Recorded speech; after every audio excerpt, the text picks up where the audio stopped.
Bom dia, boa tarde, boa noite para você que está me vendo. Eu sou o professor Hudson Monteiro de Biologia e hoje estamos aqui com mais um vídeo sobre o reino das plantas, botânica. Pessoas, esse vídeo aqui falaremos sobre as plantas que a gente chama de criptógamas, né? Que é o grupo das briófitas e das pteridófitas, beleza? Já temos um vídeo introdutório sobre botânica, onde eu falo o princípio geral, a classificação que a gente usa para as plantas e a alternância de gerações, que é uma coisa recorrente quando a gente vai falar de ciclo de vida, beleza? Então clica no cardzinho que vai aparecer aí e assiste esse vídeo caso você ainda não tenha visto ou caso você esteja perdido. Se não, vamos seguir. Mas antes, já aproveita e deixa o seu joinha, porque você sabe que essa aula vai ser boa. Já manda para uma outra pessoa que também quer aprender mais sobre plantas. E vamos lá.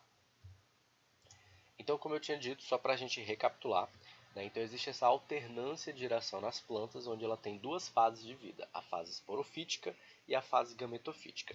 A fase esporofítica, né, é uma fase diploide, 2N. É nessa fase aqui que por meiose ela vai formar esporos e esses esporos vão se desenvolver no gametófito que é haploide. Esse gametófito por mitose vai fazer os gametas que vão se juntar para fazer a fecundação e isso dá origem a um novo zigoto que vai se transformar no esporófito e aí fecha o ciclo. O único grupo de plantas onde a fase gametofítica é a fase predominante no ciclo de vida da planta é a embriófita. Todas as outras, o que você está olhando normalmente é o esporófito, enquanto que o gametófito fica reduzido, é uma fase de vida curta ou fica bem escondidinho. Tirando o briófita, que o gametófito é o que você está vendo, todas as outras plantas o que você está vendo é o esporófito. Beleza?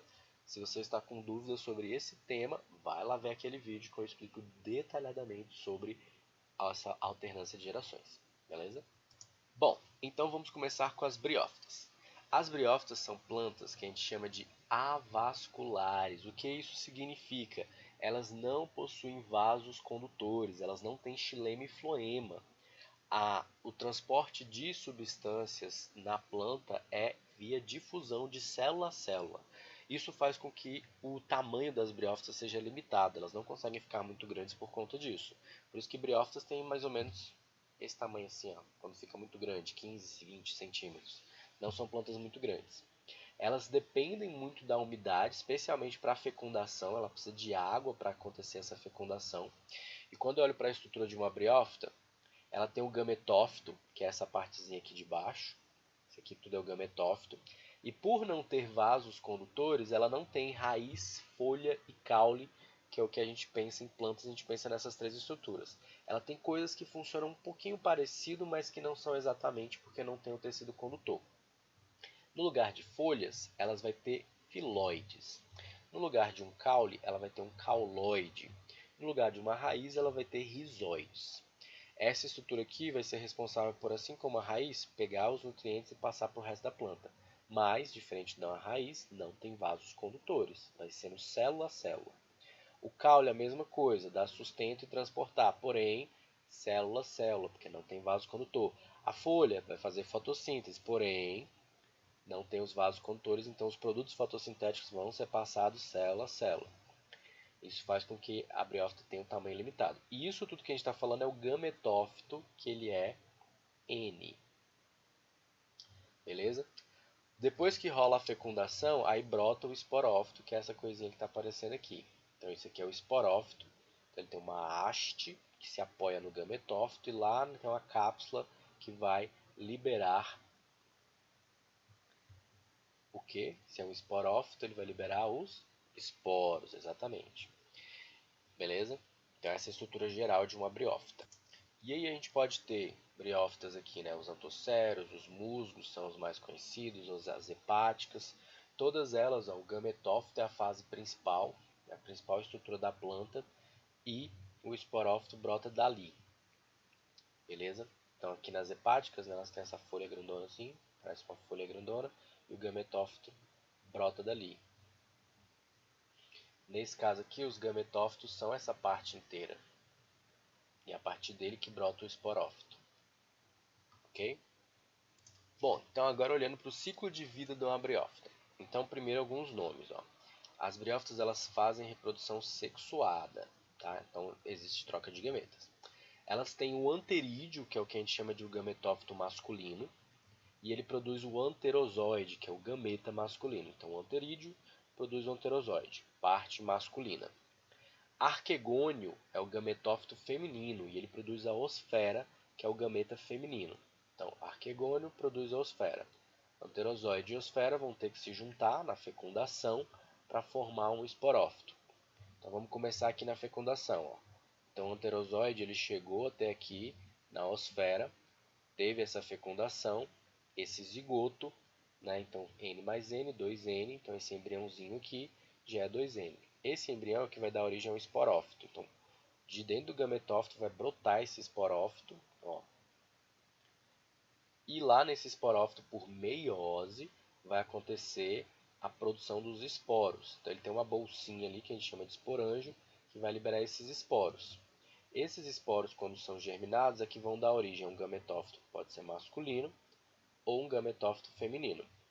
O gametófito masculino, né, ele vai ter ali, ele é chamado de anterídeo, ele vai produzir o anterozoide, que vai ser liberado na porção de cima, e aí ele vai descer com a ajuda da água para chegar no gametófito feminino, que fica na parte de baixo da planta.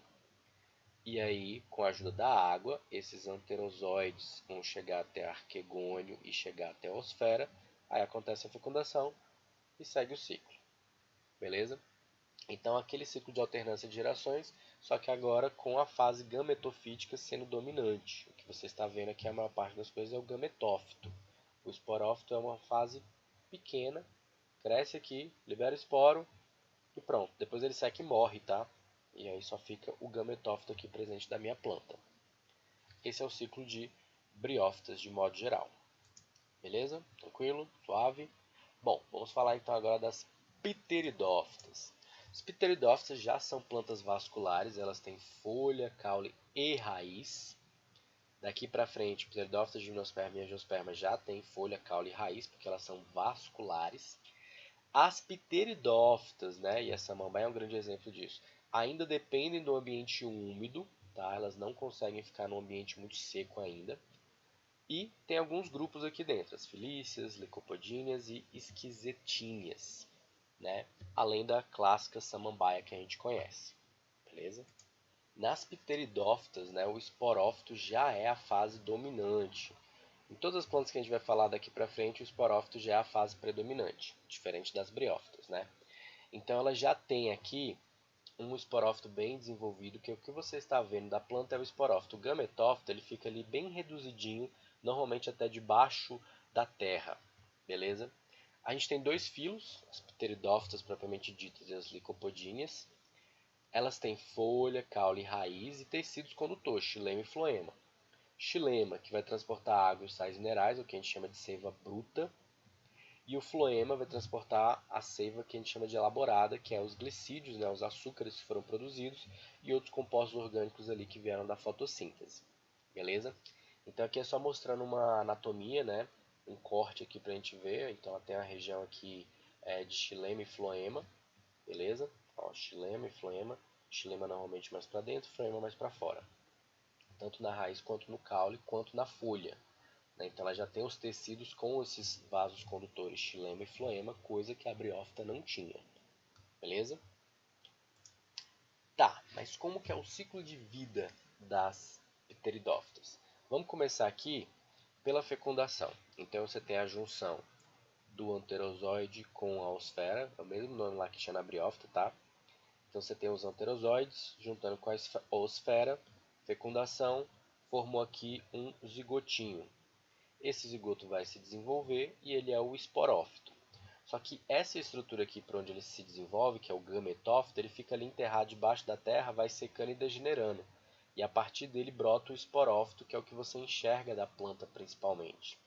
Então você tem aqui os folíolos, né, da samambaia, por exemplo, com os soros, que são essas pontinhas aqui. Um monte de pontinha que tem na samambaia, às vezes você pensa que é bicho, na verdade não. São várias bolsinhas de esporo, né, esporângios ali, e dentro dessas bolsinhas, por meiose, vai ter a formação dos esporos. Cada esporozinho, quando germinar, vai dar origem a um protalo, que é um gametófito hermafrodita. Ele tem a região feminina e masculina na mesma estrutura. Esse gametófitozinho, a parte feminina é arquegônio, que vai produzir a oosfera, e a parte masculina é o anterídeo, que vai produzir o anterozoide. O anterozoide ele consegue se mover até chegar ali na oosfera, faz a fecundação, segue o nosso ciclo aqui. Então, diferente da briófita, a fase dominante é o esporófito. É ele que é a fase duradoura, perene e contínua. Enquanto que o gametófito é uma fase perene, uma fase estacionária, uma fase reduzida. Inclusive reduzida até na visualização. Você não consegue visualizar isso aqui muito fácil. Isso aqui fica debaixo da terra.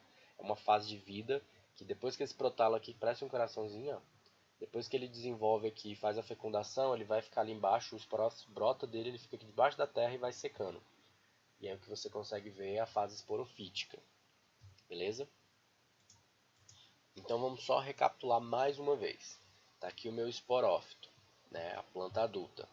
Nesse esporófito eu vou ter a produção dos esporos, né, nessas bolsinhas aqui chamadas de esporângios, por meiose.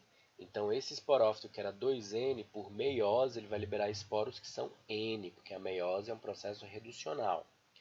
Por isso que eu vou ter que esses esporos, eles vão germinar nesse protalo aqui, que ele é N também, mas nesse protalo ele vai ter a região masculina e a região feminina. A região feminina é o arquegônio, que vai produzir o gameta, que é a oosfera. A região masculina é o anterídeo, que vai produzir o gameta, que é o anterozoide.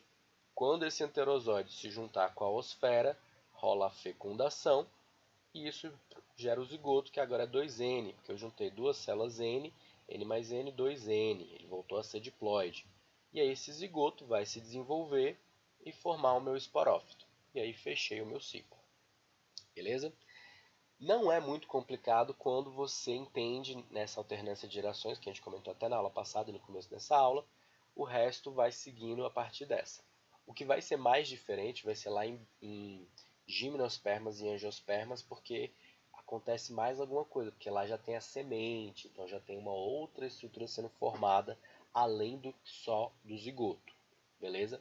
Mas até então está seguindo aquela premissa que a gente viu, ok? Tranquilo? Então, pausa para a gente descansar.